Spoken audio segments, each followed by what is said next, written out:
Good morning and welcome to Morning Coffee with Brigid. I'm Brigid Burke and it is the 13th of September, 2024.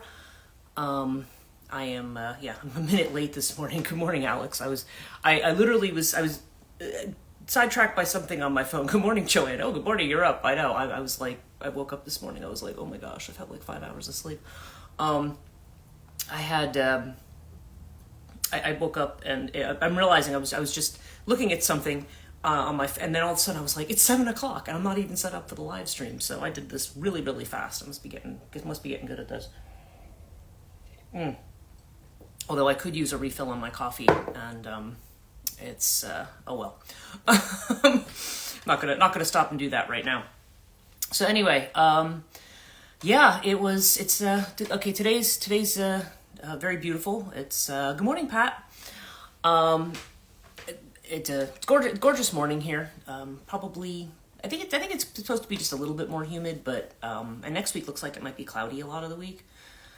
But it'll be hopefully, but we're definitely moving into that fall weather. I mean, we've only got like one more week of technically what is summer, and then we're moving into fall officially.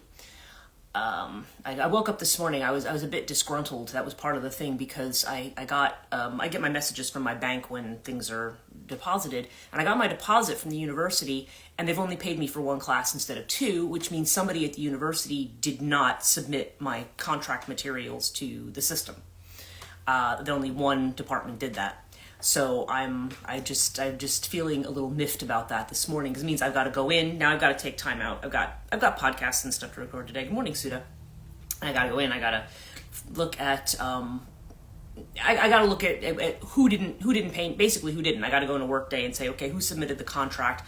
And then I got to start emailing departments, and I got to start emailing payroll. And the thing is, they're not going to give me the money they owe me until the next check. So I have to wait till the end of the month now to get paid. And I was like really waiting for this check. This is now my reliable check that comes in. And I was feeling really frustrated this morning by that because I was like, there's a lot of things I've been putting off this month because I want to wait till I have, I don't want to be, I've kind of been living on the edge for a little bit of a while now. Like I get money, from things. I know. It's like, and and paying certain things late and stuff because I'm just like, well, it'll be better in the fall, that money's going to come in, blah, blah, blah. And then they screw this up. So I guess the upshot of it, if I'm going to look at the positive side, would be that if they have to pay me double at the end of the month, or if they have to pay me for the missing class, then that will be more than enough to cover the mortgage at the end of the month. So I guess there's that. But in the meantime, I'm kind of like, yeah, but I got other bills this month too. Anyway, I just... probably at a time when I'm feeling like I would like to take a break. But of course, the guides this morning told me to take a break. I did a very interesting reading on it where it basically, I was in between the Tower and the Ten of Swords, like in the middle, and it was just like, and the middle card was trust. So it was just like, okay. What was interesting is the main card that came up, and like I said, I kind of jumped on this morning a bit unprepared. I was sending something out. The main card that came up today, if I can find it in here, because I reshuffled this after I did this, was let me see if I can find it. There's trust. Okay.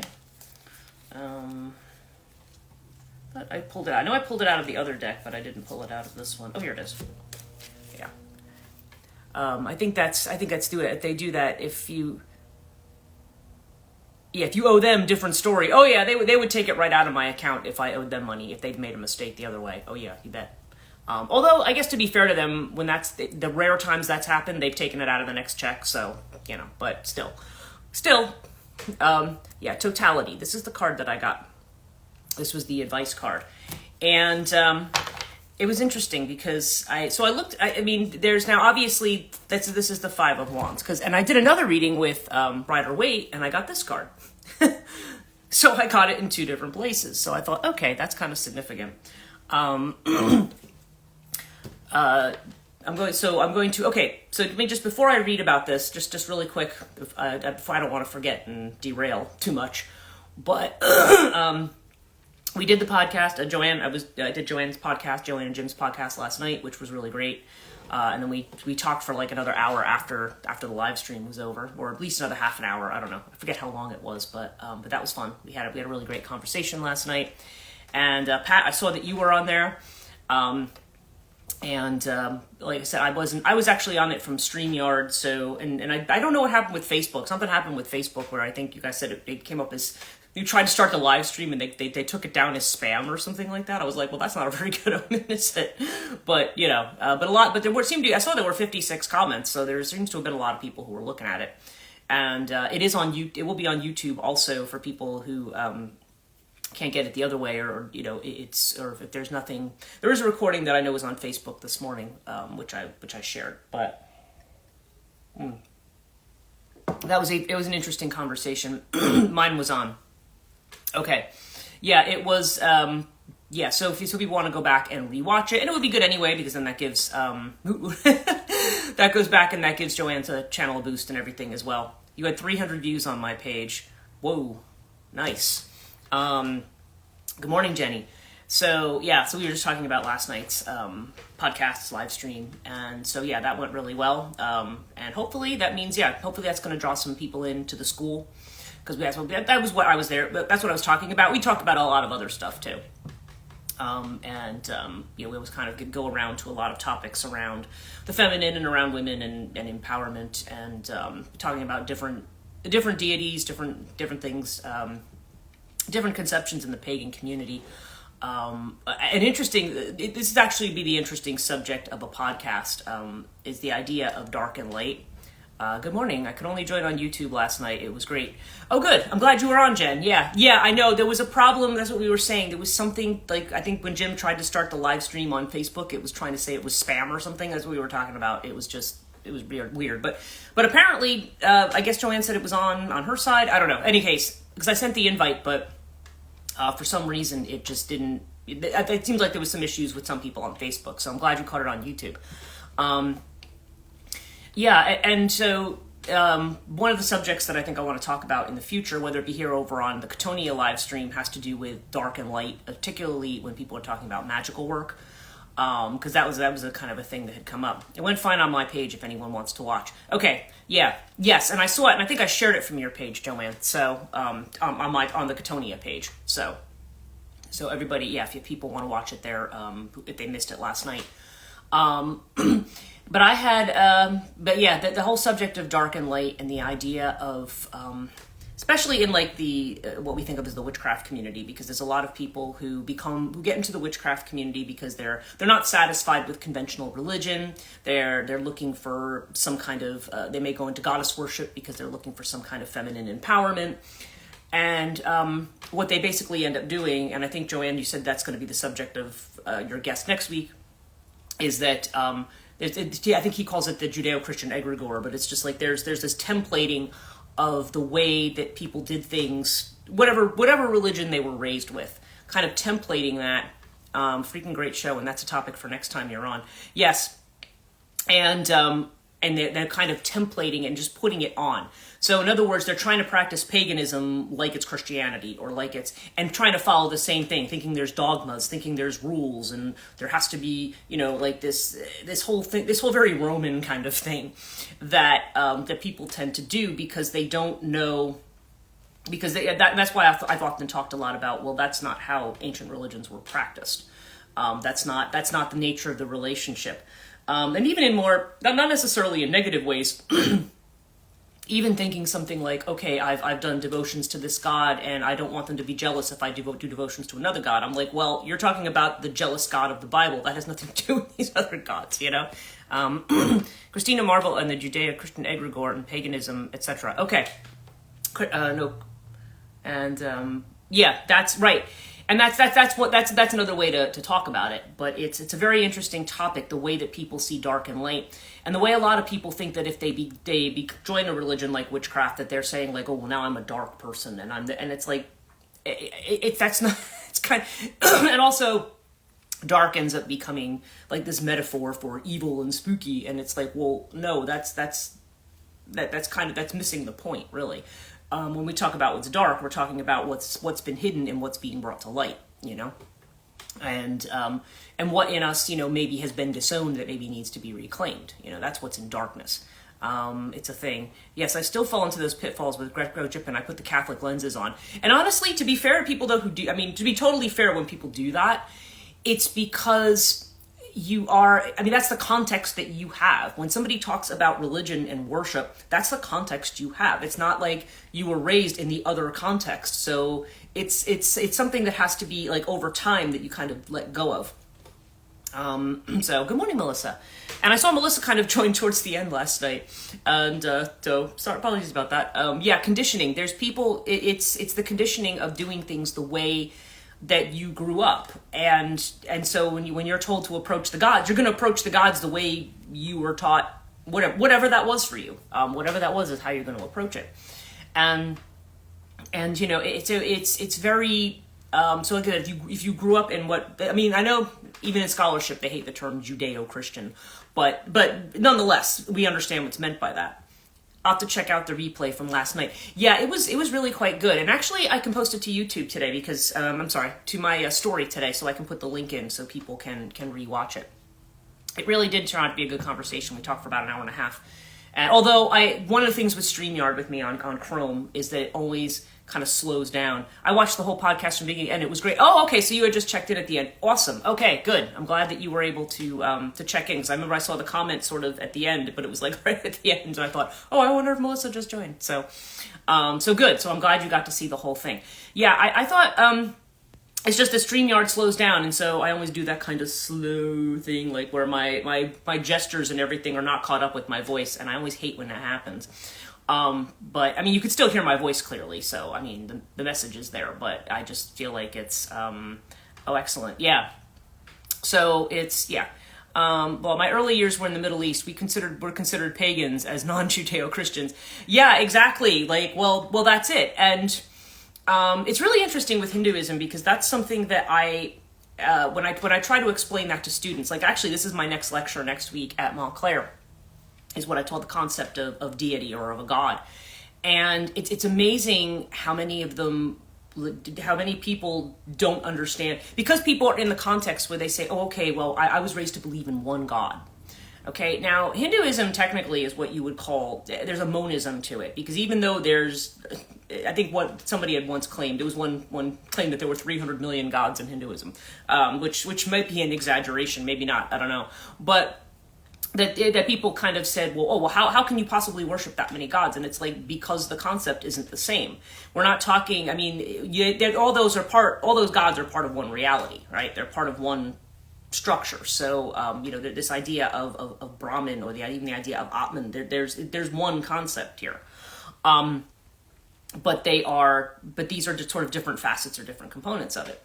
And so, but trying to explain that to students, because students kind of say, well, I don't get it. I don't get how you can do, because again, their idea is that you have one God and you worship the one God and you focus the one way and you follow the one book and you do this and you do it. And that's not generally what the concept is.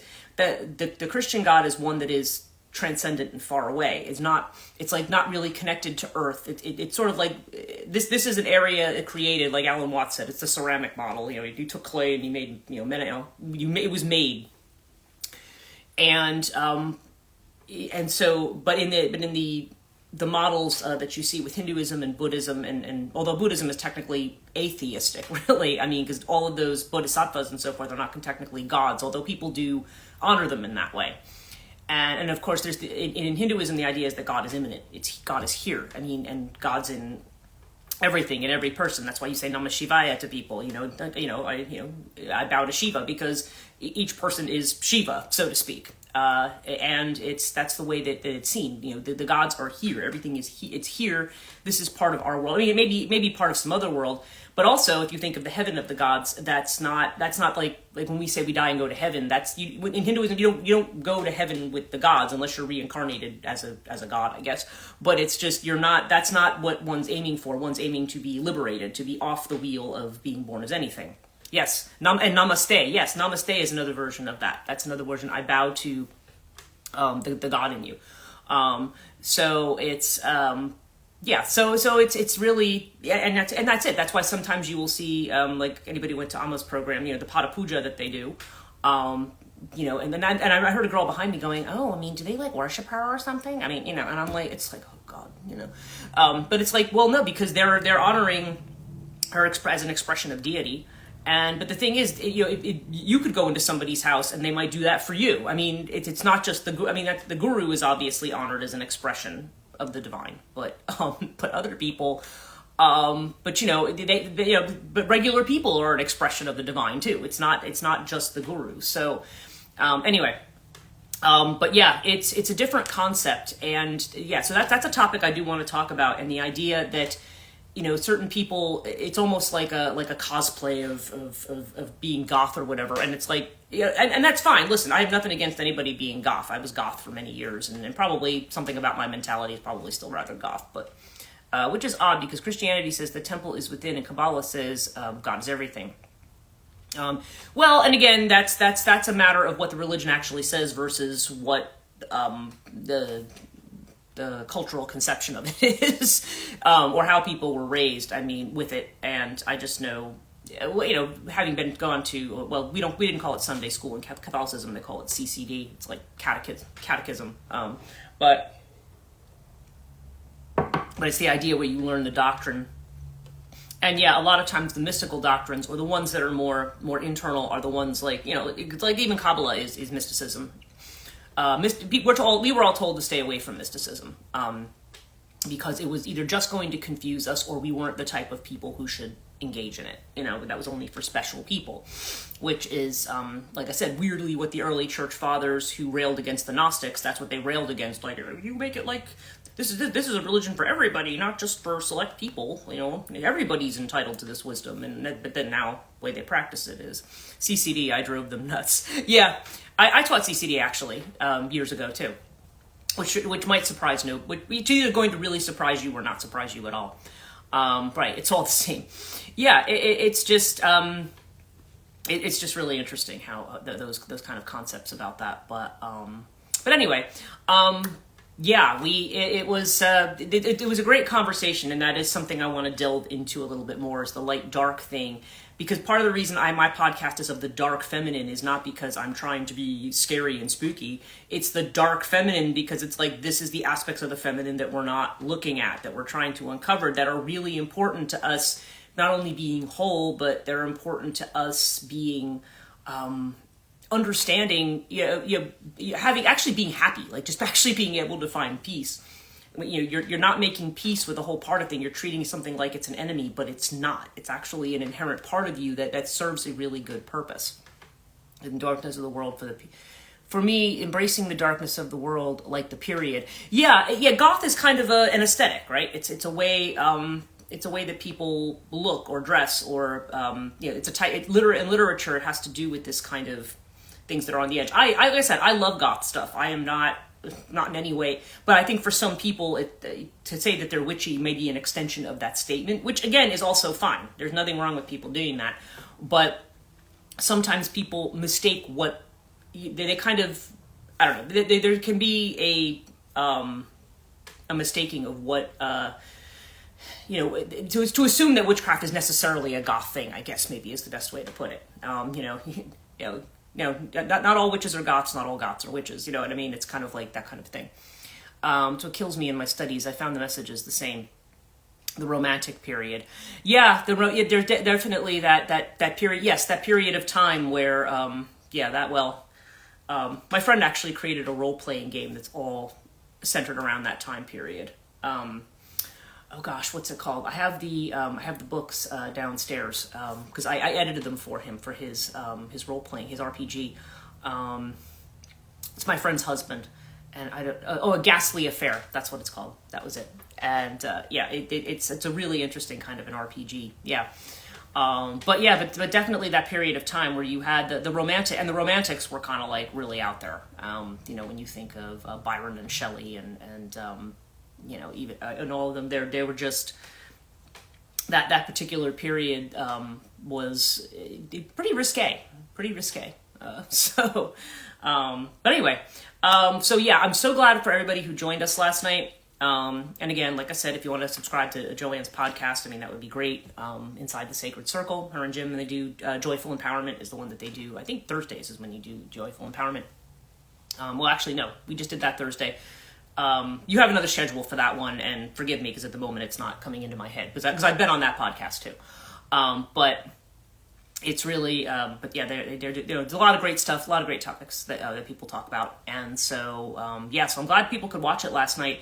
And yeah, I'm really hoping that that's going to get people interested in the school and wanting to sign up because, right now it's out there. A lot of people are interested, but nothing's happening with it. And so fourth Wednesday of every month. Okay, got it. For Joyful Empowerment. Okay. So it's, so I don't know. I just, so I was really, so that was good. That was really good to do that last night. I was ended up being up till like midnight. But okay, so just kind of, and also I think that the other thing I was going to talk about was the video because Joanne had posted the video which I shared to my stories about Puma. He's from the Andes. He's a kind of a shaman who was initiated when he was hit by lightning at the age of 6, and he explained that. He had said that in his culture, if you get hit by lightning and survive, it's almost like that's like interpreted as a divine call. Like you're meant to be a high priest or high priestess, like whatever the equivalent of that might be. And so that to him, he said it was a sign that his grandfather was going to pass on his knowledge to him. Okay, his grandfather was he was the one that his grandfather was going to pass that particular knowledge on to. Excuse me. This is it's high allergy season for me, even though it's my favorite. And it was interesting because they were talking about this being the end of a 26,000 year cycle because I was watching that, and because again he's looking at the old Inca beliefs, and there is a belief there that they come from the stars, like from the Pleiades, like from that area, and that they are here, and that now what the Inca and the Maya really, because remember the Mayan calendar, we were all talking about 2012 and the shift that was going to happen, and he was talking about an earthquake in Chile at that time. And the earthquake had it had literally tilted the Earth's axis by just a very little bit. Because he had said he had been in Chile the week before the earthquake, and then when he went back, like after the earthquake, there had been just this very slight tilt. And he says that can be enough to shake up the whole system. Because I know certainly in the Mesoamerican belief systems that the earth is extremely important, and actually sometimes the celestial realm is actually considered to be demonic, which is interesting. Like they have to watch out for certain stars that want to attack the earth, possibly in the way that they would interpret eclipses or meteorites or things like that. I mean that could be part of it. I'm sure there's more to it than that, but and the protection of the sun as well. Because but they were talking about the different ages of Earth, and that we're actually entering the last age of humanity, is what he had said. That we're entering this last age, and this is so that literally a new age. He said the new age has already begun. We've already been in it for a few years, but there's still it's basically like there's still the people of the old way, because the way he explained it was they were very, very highly advanced civilizations, and they, as he said, broke cosmic law. They abused the earth and tried to exploit the earth. So they were destroyed. They died out. They brought the elements in to kill them. So, probably flood, fire, earthquake, they destroyed those civilizations. And then what happens is then when the humanity came around again, the program was that and it's interesting because if you read Hesiod or if you read Ovid, they talk about the ages of man. And the idea is that with each age you get progressively, as he put it, less evolved. That we become more and more, and even the idea of yugas in Hinduism, the idea that with each yuga, you have like what they consider to be a golden age, quote unquote, but then things get progressively more corrupt as time goes on, and so this is supposed to be. So what he said was that in this go round, though, this last iteration of humanity, I guess you would call it, is supposed to be an enlightened one, whereas the one we're coming out of is like the least enlightened one, according to what the Mayan calendar was saying. They're saying, we're moving into this era where people are awake and aware, but we're still contending with people from the old who are not awake and aware. And it's almost like that's that kind of last, I don't want to call it a battle, but the old way is kind of slowly dying out. And so that's what we're seeing. We're seeing this thing. But he says this is the last time there will be humans on the earth. So, but again, these time periods last a very, very long time. You know, it could be like the other one he was talking about was 26,000 years, which interestingly I think was the same length as Kali Yuga as well, which is kind of weird. I mean, because they're completely different systems in different parts of the world. And of course, any kind of time that you see in one of those things is always going to be, you know, how that coincides with time as we measure it is always a question. But the idea is that, yeah, we have come to the end of this age, and now that's like there's this, and so a lot of the message that we're getting, celestial messages that we're getting about, no, you're going to be pushed into a period of being enlightened, and something that we're hearing actually, it seems like people are telling me, yeah, I'm hearing this all over the place from all different, you know, mediums or what Azrael will call receivers, you know, the receivers who receive this information. And he said, with the changes going on, he recently said the receivers have not quite caught up yet, but they will after the eclipses. Like there's just a shift that's going on here. But yeah, so anyway, I had watched the video, and that was my takeaway from that, was that we have actually shifted into this new space, but we're still contending with people who are in the old space, but the newer people being born and stuff are going to be born into a more enlightened kind of a space. It's not going to be the old way anymore. So, and that we have to embrace the new way. So it was interesting. So to the points that we were making about something old coming to an end, we're talking about it astrologically as Pluto retrograde Capricorn, and, you know, even Uranus and Taurus, you know, the idea that we're disrupting the system as it is because we're being moved to something else. Which really, in a weird kind of segue, brings me back around to what I was talking about at the beginning of the reading, you know, when I did the reading this morning, getting this Five of Wands card, and then, you know, doing another reading and getting the card again. So I wanted to tell you what the Totality card says in the Osho Zen book, because it's interesting. Because most of us, those of us who do read cards here, know that the Five of Wands, it can be interpreted a couple different ways. He was very on point. He's very cool. Yeah, I did enjoy it. I thought he was a really, really good speaker and well spoken, and I liked him. I liked his whole presentation. I mean, it was he was very, very interesting person. I'll probably watch. I want to watch some more of him too, because he was very interesting. But Five of Wands we look at as being, like I said, you have this energy of fighting, but as you see, people are fighting with staves. It's not fighting with swords. So this is not an energy that is. It's more supposed to be more like play fighting or competition or sport. Like that seems to be more of the energy of the Five of Wands. But it is this idea that you are either in competition with other people, or that you are, you may be struggling with outside forces interfering in what you're doing. Remember, we had the Four of Cups yesterday with the woman trying to be inward and all the voices yelling at her from the outside. And so, but in this deck, they call it Totality. And as you can see, this is like a trapeze artist, you know. This is like two people, like they're hanging in the air on these things, and then to do things properly, one has to grab the hands of the other and then flip to the other side. You know, this is the way this kind of artistry works, and that's why it's called Totality. It requires a lot of focus, right? So it's interpreting this card of saying, you know, there's too much of this going on, and you need to focus. Now, let me just read to you what it says in the book, because it's really interesting. So I'm going to read both sides of it. So first, there's a side over here that talks about the card, and then the other side that talks about the meaning. So we'll talk about what the one on the right first.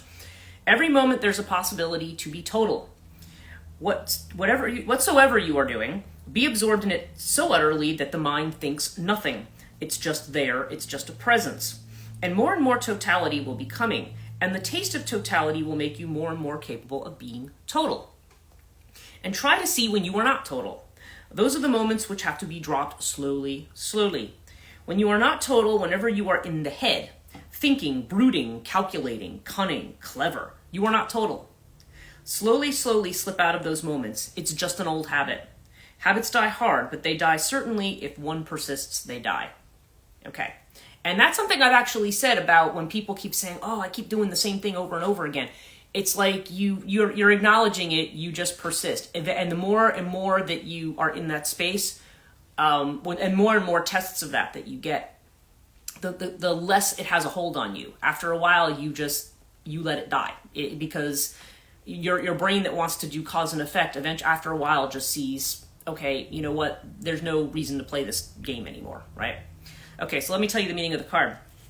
It says, these 3 women are high in the air. So there's 3 women in this trapeze thing. Playful and free, yet alert and interdependent.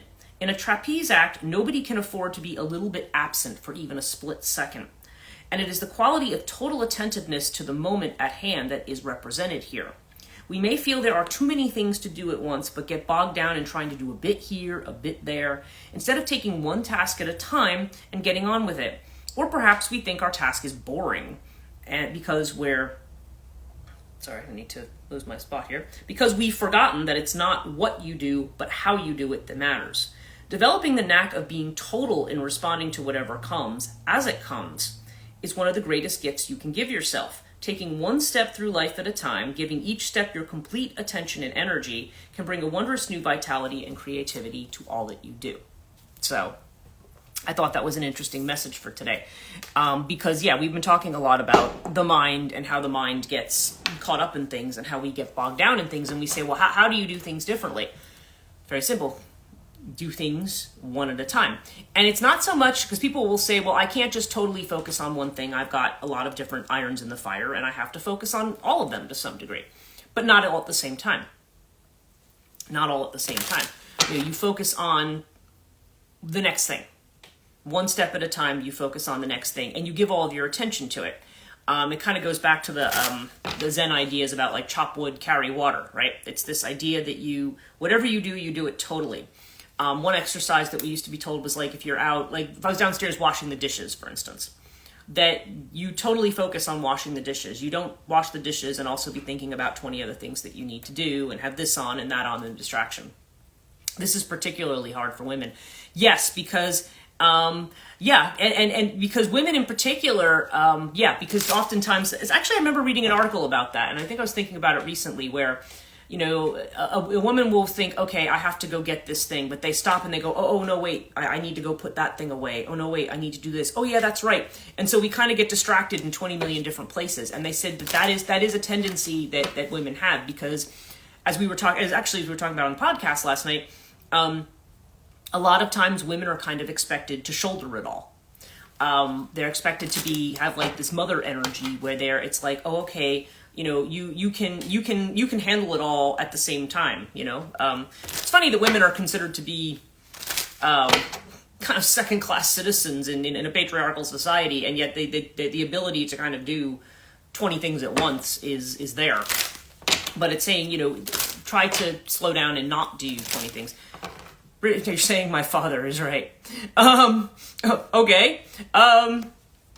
But it is something that can be observed, that a lot of times that's what they do. But we're not saying that that's how it should be. But that is how, that is how it is. It's just like you need to, when we have a lot of different things to do, we have to focus on what's right in front of us. Yes. True, we're programmed in our DNA. Yeah, there's something in the culture. I mean, and there's an expectation that's set for us from the time that we're young, that this is something that we're supposed to do. Like, this is the way we're supposed to be. And the reality is that, we should probably, the reason we get frazzled is because we need to really just focus on one thing at a time. And that's the hard thing to do. But if you ever do an exercise in mindfulness, and that's one of the things, it doesn't have to be washing dishes. It could just be anything, any mundane task that you do. Putting the laundry away, right? Like whatever it is. Making the bed in the morning, whatever you're doing, try to just focus on that task. I mean, and it's actually a lot harder than you think. And just try to just say, okay, it's not like you have to give yourself a script like doing this. Men go hunt, women deal with kids' food. Yeah, that's the stereotype. But right, that's what the script is. But it does not have to be that way. There's certainly a lot of cultures. I mean, speaking of paganism, how many goddesses are there? Like Artemis, she's she's the hunting goddess, right? I mean, we have the Amazon women, you know. It doesn't have to be that way, but that is often the way that that's the way it's often been construed. You are the domestic one, he's going to be the breadwinner, and we absolutely know that is not the case at this point. That's not how anything works, but, okay, interesting. Okay, so I just pulled our cards for today, but the thing about totality is just being, when you have a lot of things to do and you're getting frazzled, it's just like, okay, just worry about the next thing. Just worry about the next thing that's in front of you. Frequently we get sidetracked by other stuff. I know I do. In fact, that may be why I was thinking about it the other day, because I was stopping. I think I had gone shopping and I was putting stuff away, and then I stopped and went, oh, I haven't put that away. Oh yeah, I got to go shred those papers over there. Oh yeah, I got to do this, and I do it to myself, and then I'm like, worry about what you're supposed to be doing in the first place. You know, I mean, I do that a lot. Okay, reading for today. Silence. This is the star card. Okay, this is our center of our reading. So silence is, okay, so this star is about possibility. It's about vulnerability. It's about being in that place where you are in the center and where also you're at the beginning. Like the beginning, yeah, but we seem to have to do it all home. Children and men have the one expectation. Well, yeah, and that's what we're saying, the multitasking thing, the idea that women kind of have to juggle everything. And also that we used to be hilarious about that was when they were talking about contributions to income. Well, the man is the one who's actually contributing to the household. And it's like, well, what is she doing? Like they were trying to place a value on what it is that women were expected to do at home. And they said it probably exceeds what man would make in the office, like in terms of if they were to be monetarily compensated for what they were doing. No, that kind of work is not to be underestimated. And that too, I mean, yeah, I'm like, when am I supposed to sleep? Yeah, well, but that's just it. Part of the Five of Wands too is the idea of standing firm in what it is you feel you need to be doing or supposed to be doing. Like that, there's that energy of don't let these outside distractions come in and make you feel that you owe somebody somewhere else. You need to be where you are. And again, I understand with parenting and stuff, you've got to be there for your kids and stuff, but at the same time, it's just, there's a whole lot more that goes with that. And oftentimes we just act like, oh, well, that's just how it is. I just got to do that. And not necessarily. Again, different way of looking at things. So we have silence. Okay. So we have this card of possibility here. And so, and the meaning of it in this book is, there's nowhere to go. There's this one reel where the man asks the woman, I provide for the house, what do you do? She says, I make the dinner. And next day, and says your contribution, and puts whole raw vegetables in front of him. When she makes dinner the next day. Right. Yeah, exactly. What do you do all day? Yeah. It was Dave Barry, the comedian. He actually wrote this thing that was really, where he has this kind of, I forget which column it was. It might have been his book. He has this book about there's Dave Barry's Guide to Guys, and then there's also, even he's, like I said, he's a humor columnist. But he had this whole thing about how, men did this, and then women did this, and then, and then one day he says, men made the mistake of coming home and saying, I had a tough meeting today. And she goes, you had a meeting? She's like, I was scraping spiders' eggs off from underneath the refrigerator, and you had a meeting? And so, because then women decided they were going to get involved in this, and now women go to work, because they're like, he was talking about who does the housework and so forth, and how men try to avoid the housework by saying, they're working hard, and he's like, it's like, yeah, you're at a meeting, like, what are you doing all day? It's that kind of a thing. Anyway, it was just, obviously it's meant to be comedy, but it was just, yeah. And yeah, when I think about it, I'm like, most meetings that those of us who have worked in those kinds of settings know that most meetings are pretty much a waste of time. You go there and it's like, well, we're going to have a meeting about the next meeting, and we're going to have a project plan for a project that will never get off the ground. Most of the time you go to work and get paid money to waste your time, which, I think maybe that's, I think there was some kind of conversation around that too. It's kind of nice to get paid for not doing anything of any substance, but of course that's also life draining too. You go there and you're just like, wow, I would actually like to be doing something with my life that I feel satisfied, where I feel creative, where I feel, and actually that kind of gets us back to our reading, because we have these possibilities, and this says right now, just sit in the stillness of where you are. There's nothing to do, nowhere to go. This is literally like the stillness card in this deck. The inner feeling of which we're unaware is transformation. There's a transformation going on, okay? It's going on, we're not seeing it, okay? And this is a change that's happening to everybody. Kind of what we were talking about how we're shifting into a state of awareness. So we need to let go. External feeling, which let go of all the ideas of, oh yes, but I have to, this is the way I must do it, and I have to worry about this, and I have to worry about that. Let it go, okay? And I just said creativity, right? We would rather be spending something with our time where we're doing something that we feel to be useful. Now, of course, creativity, this is the Empress. This could also be a mother card, too. Because really, that's a creative act, too. Having children is a creative act, like quite literally. And, you're being creative. It is a type of creation. It's just not the only type of creation that women can produce. The problem is that people try to say, well, that's all that, women, that's what women are meant to do. That's their destiny. And it's like, no, women do other stuff too.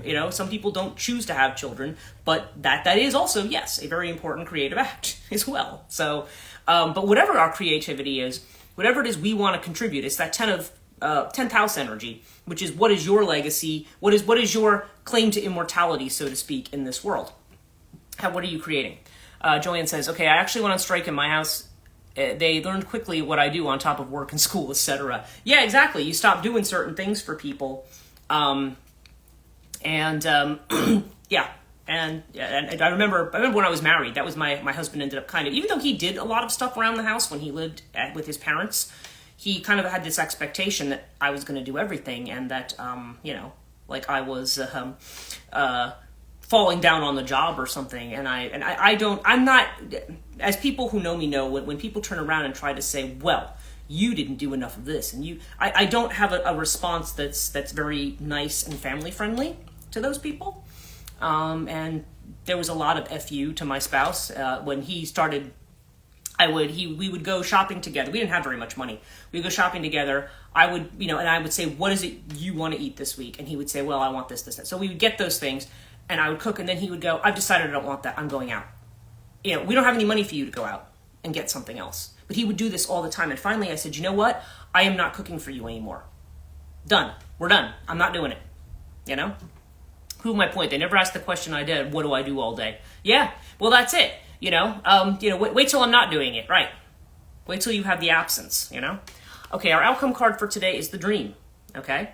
So this is interesting because this is a card that's, there's something a little bit escapist about it, but it may also be that we are, Six of Cups is usually about nostalgia, right? The way that we glorify the past. We were talking about golden ages, right? The way that we glorify past, or the way that we glorify situations that are not ours.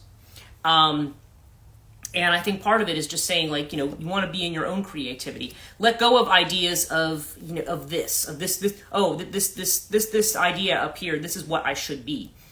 Or this is what's going to save me. I always look at this, it's called the dream, but I almost feel like it's a rescuer thing. Like in this case, it's the young girl looking at the handsome couple and thinking if only I had that. The idea that who is it, Jane Wheelwright, who said that, you get involved with men and they're gonna, I don't know, make your life interesting somehow. Because she was always talking about, Jenny, you work 3 jobs. What more could the a-hole want? Yeah, exactly. Yeah, thank you. But you know what, Jen? I remember when I was doing that and I pointed that out to him. He says, yes, and you're making me look bad. So I was like, right. So yeah, that is the problem when you are a high energy person and you have ambitions and you have goals, is that other people seem to think, oh, good. That means that you're the one who's qualified to take on everything. Think about this actually in terms of the office, because a lot of people will see, when someone sees you're the competent person in the office, they're all like, oh, good. Then that means we can give 80% of the work to you. And she's a loser. Yeah, Jenny's not fond of my ex.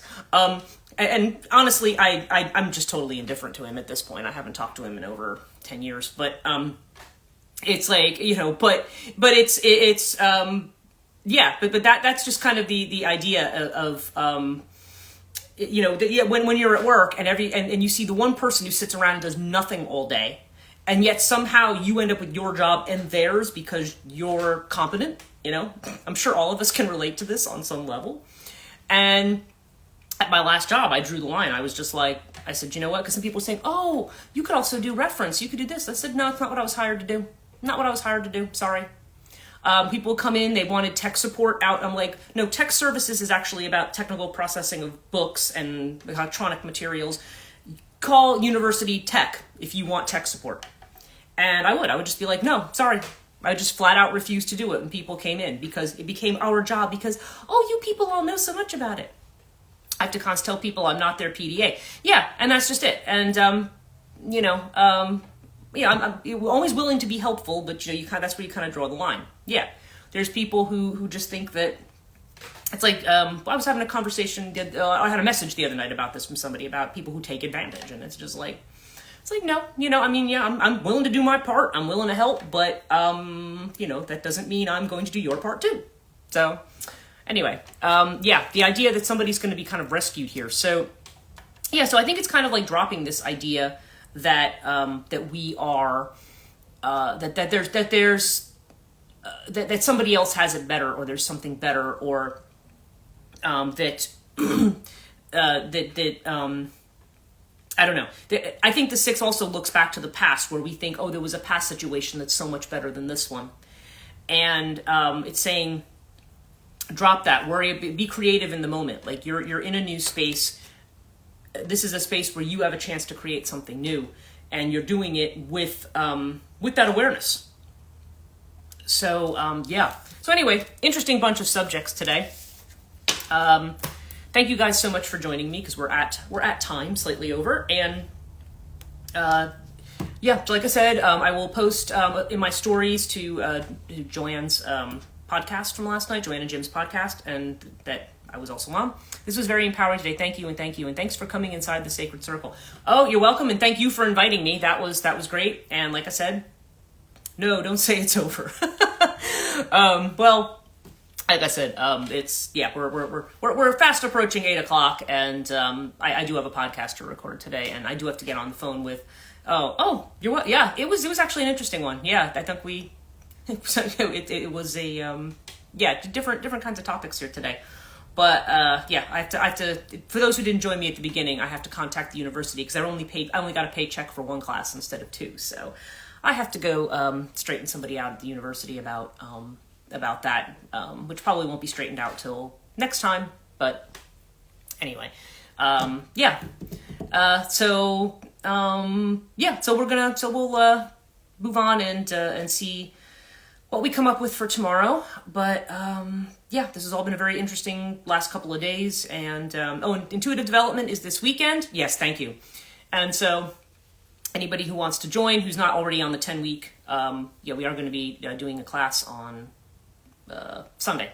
So, and then, yes. Oh, thank you. Thank you very much. It was great. And thank you everyone for a great conversation. Oh yeah, you're welcome, Jen. And I'm sure you and I will have a conversation offline at some point this week. So, because I don't have appointments in Milford today, so I'm catching up on other stuff. Oh, and you have to sign up for the week. Yeah, definitely sign up so you make sure you get the link for that. And I got to add everybody else today so that they get the link for this weekend, that I make sure it's been sent out. So, and I'm doing Astrology 101 in Milford on Saturday, if anybody's in Jersey and wants to take that. Otherwise, I'm trying to decide if I've got Poison Ivy coming up again. But anyway, I'll be doing that. And, so, onward. I hope everybody has a good Friday and great start to the weekend. And we'll be back tomorrow morning. So take care. See you guys later.